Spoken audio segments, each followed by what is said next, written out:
Everyone ready? All right. Good afternoon, Deputy Chief Charles Hampton, Jr., Criminal Investigation Division. We're here to highlight two cases where we have had some success ending in those two cases. But prior to that, just want to go over some details of our clearance rate, our solvability rate, and just some of the things that we're seeing as it relates to homicide in the city of Atlanta. So every year at the end of the year, we had to provide our clearance rate to the FBI.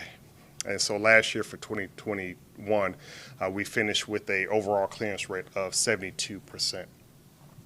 Currently, we sit at 56 homicides for 2022. And out of those cases, we have solved 63% of those, so 35 cases. We have a team of homicide detectives who work diligently. They've worked very hard. And what we are seeing, we're responding to about 40% of our homicides are as a result of escalated disputes where two individuals or two or three individuals get into a verbal altercation, and then it escalates to, most times, gunfire. Over 80% of our homicides this year alone has been a result of firearm. And so our message, again, to the community is to, first of all, put the guns down. We ask that, again, there's no need to resolve a dispute with handgun. And sometimes we just have to learn to turn away and walk away. But again, if you decide and continue to create violence or commit violence in the city of Atlanta, and especially in homicides, we have a dedicated team that are going to do our due diligence to bring you into custody. The things that have been very successful for us this year in solving these cases are really three things. One is just good old-fashioned police detective work. The second thing is our utilization of technology. And then third is community involvement.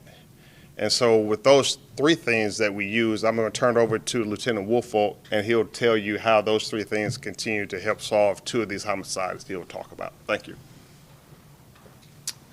Thanks, Chief. And Chief is exactly right. Those three factors are certainly pivotal to our successes in the homicide team. I'm going to get into specifically some of the cases in which they've helped with shortly.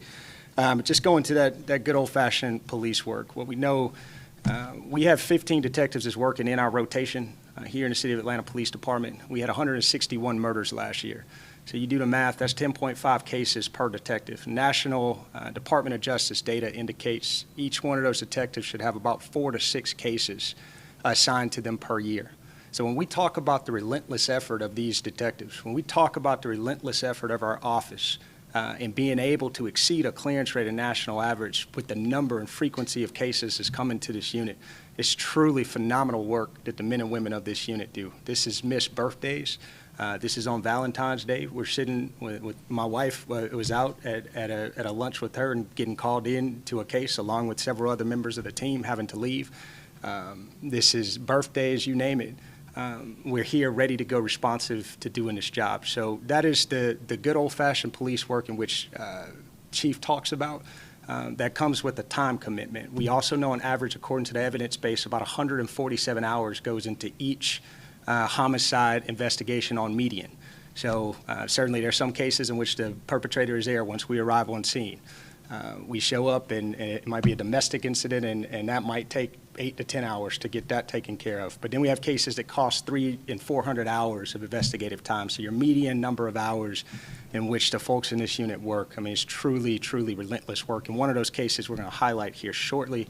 The technology component is certainly vital to our successes. We talk about fuses and just how integral of camera system and operation system that's been for us, and we're able to receive real-time video technology from internal in our police department and also our stakeholders and the public being provided links to be able to provide us real-time video. So when you talk that 147 number, the hours in which goes into these investigations, what we know is that anything that's going to impact the efficiency and effectiveness of us being able to work through these cases is something that we want, right? It's something that we need in order to move the investigations forward and streamline them in a quick capacity. So the technology piece is huge for us. And lastly, and this really cannot be stated enough, I was with the Atlanta Police Foundation's Crime Stoppers Board this morning and thanking them for their efforts and support. They are our force multiplier. I know that term is used throughout law enforcement quite a bit as it pertains to field operations, but from an investigative standpoint, Crime Stoppers is vital. It's a force multiplier for us because we have people that are out there that have information. They can report that information anonymously, and our office stands ready to receive that information and do what we have to do with it. And they have just been so vital, so helpful to public. You, the City of Atlanta, has stepped up for us so many times in being able to move investigations forward. So I'm going to give a couple quick updates pertaining to our investigations that Chief has talked about. One of them being 387 Cleveland Avenue. I know that spun a lot of questions and response from the media, and there were inquiries coming in yesterday. We were trying to do our due diligence and be in detail to work through exactly what we had there. Essentially, what we had was a call that came in, a reference to someone that spotted an individual matching the Crime Stoppers. It references person of interest that we had in question. Officers from our Zone 3 patrol units did a phenomenal job in pursuing that individual along with our gang unit. They were in the area. They were able to apprehend that individual and hold him there until homicide detectives could secure the scene and get that individual back to custody, where we conducted an interview at that time to try to learn more as to what we had. And what we know at this point is that we were able to establish that this was our individual that we know to be involved. This is Mr. Anthony Frazier. That was killed here, the security guard that worked at the location, which all of you all are familiar with regarding this incident. We have made an arrest regarding this case on a Mr. Stanley Anderson of 11/13 of 1990. He is 30 years old.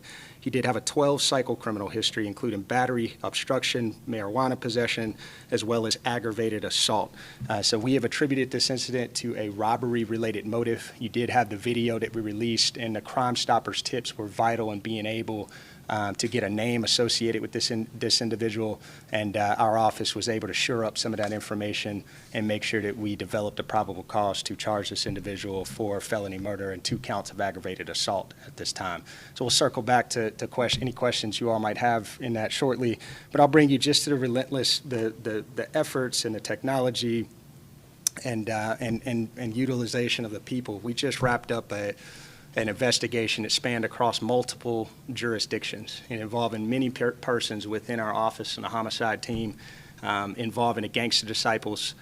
This was a gang-related homicide, and we worked diligently. You're talking in excess of 400 hours of investigative hours have gone into this case, in which we partnered with many external jurisdictions. We partnered with the state. We've partnered with our partners over in the district attorney's office pertaining to the gang-related component of this investigation, and we were able to charge 2 individuals yesterday for an event that occurred on March 23rd. We located the body of Mr. Jacob Weaver. This was at 1186 7th Street. Mr. Jacob Weaver was located in the wood line adjacent to the roadway at that location, and since that time we have been working relentlessly to try to put this all together.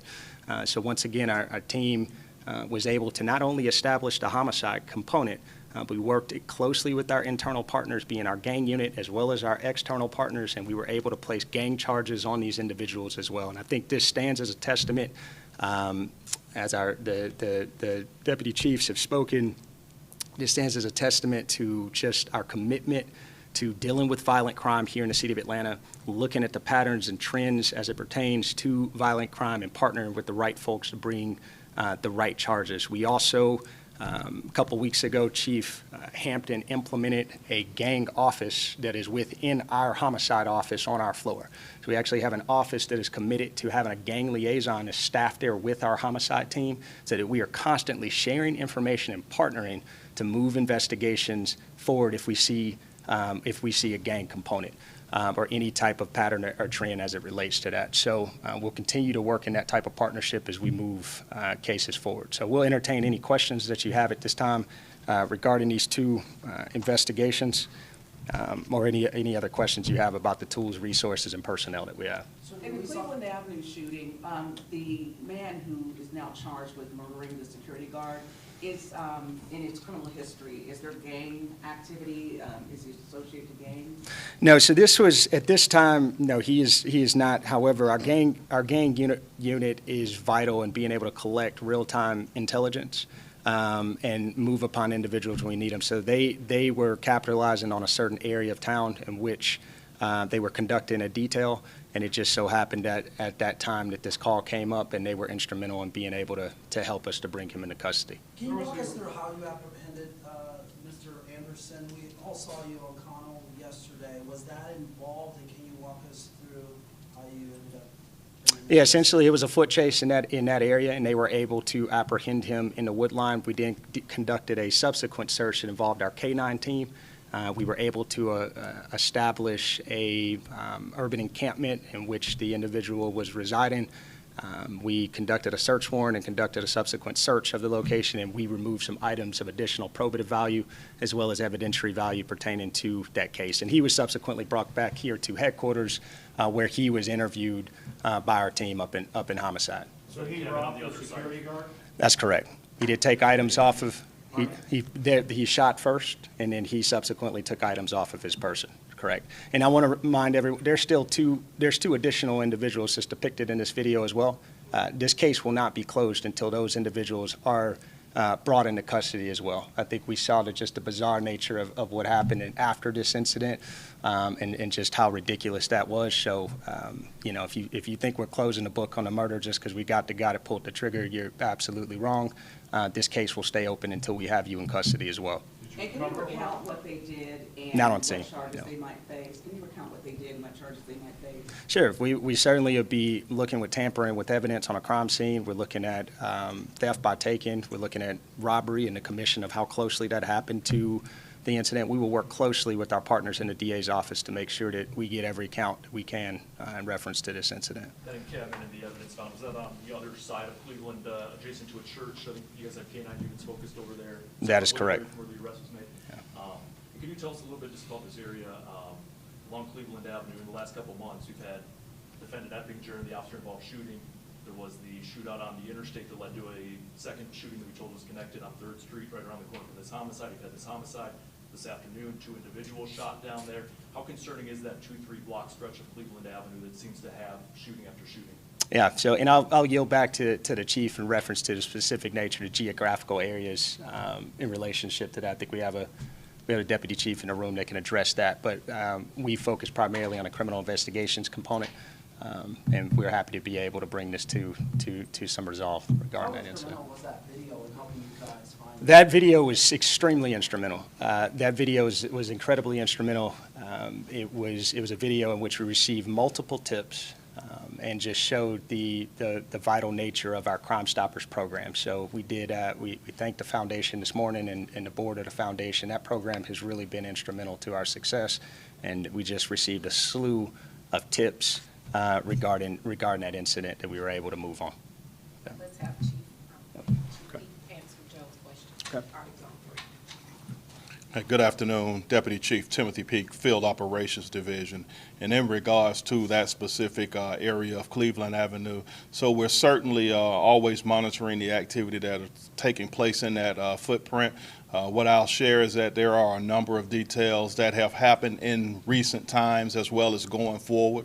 So when we get the information, our goal is to always work as closely as we can with our Criminal Investigations Division to gather intel to go back to actually investigate and target specific individuals, groups, and attempts to remove them or at least charge them for the issues that they have done in that particular area. So we will continue that moving forward, and we believe that we'll certainly look forward to, again, working closer with the community, because the one thing that we know is that there are people out there who know what's going on. And our prayer, our hope is that as we continue to utilize this information to bring those that are committing these heinous crimes to justice, that they will increase that trust and share more information so that we can keep our citizens safe. Did the suspect in the Cleveland murder, did he give any indication as to why he targeted Mr. Frazier? Was it a crime of opportunity? Did they know each other in the past? Yep. So, and we were asked this question this morning as well. So as indicated, we conduct a complete victimology on each one of the cases. We conduct extensive deep dive into each suspect that's involved in the investigation. So we're going back through the criminal history. We're talking to a number of people to try to learn a little bit more about the historical aspects of this individual. But at this point in time, we're working in tandem with the district attorney's office and making sure that we provided them with the information that we have from the interview and what the next steps will be for Mr. Anderson. Now, that homicide investigation, it was said yesterday that an officer was injured. Can you tell us sort of the severity of that injury, how that officer is doing? And officers at the scene also said that at least a shot was fired. So, and I'll leave the actual part to the investigation of the shooting to the Criminal Investigations Division to continue to gather that information. As far as our officers concerned, we did have a couple officers that received some injuries. At this particular point in time, they're doing fine. It will take some additional follow-ups so that we can make sure that we can pinpoint exactly the extent of that injury and to get them back to health, and look forward to bringing them back to the police department, but they are doing well. So thank you. And that's gonna be our last question. Tom Regan. Yeah, I was going to ask you, in the case of the individual that was shot, the security guard, if you just recount what was captured on that video, it's a pretty horrific attack. What I saw, just walked up behind him and shot. Yeah, I mean, you saw it's no other way to describe it. It was barbaric. The nature of that video was extremely violent and concerning to us all when we saw it, and you saw an immediate dissemination. I think the story of that video spoke for itself. I don't think we didn't have to provide any additional sound concerning the video. We were able to provide that directly to the media outlets. You all did a phenomenal job of being able to push that out for us and get in the traction behind it. But what you see on that video is an individual walking up behind our victim. This is a man that's a husband and a father. He showed up to work to try to in a second job to try to earn some additional money for his family, and he exits his car, and this individual walks up behind him and he shoots him, and he takes items off of his person and walks back into the woods. And then the concerning aspects of what we saw subsequent to the actual shooting were also alarming, and so I think that video speaks for itself. Was there a mugshot might be available? Yeah, we'll work. We've already provided the video, so you should already have it, and it is up on our website. We have provided the video. No, how about the mugshot? The mugshot, you need to get that from Fulton County. Okay. Yeah. So Fulton County, he's been the processed sheriff's- and everything, so. The sheriff's office will be responsible for the mugshots. They'll Okay. provide that. Can we just address real quickly if there was a shot fired yesterday and by who? At Cleveland, during the foot chase, officers at the scene said a shot was fired. Shot was fired, Is that that's something accurate, that- and who was it from? It's an FOD question. So there was a report of a possibility of shots fired. So what I'll tell you is that the crime scene unit responded and collected evidence on the scene. So it will be a part of that investigation to go back and put it together to see if we can connect whatever information that we have, and it's still ongoing. So we anticipate us getting more information from that. Absolutely. Thank you. Thank you, everybody. Thank you.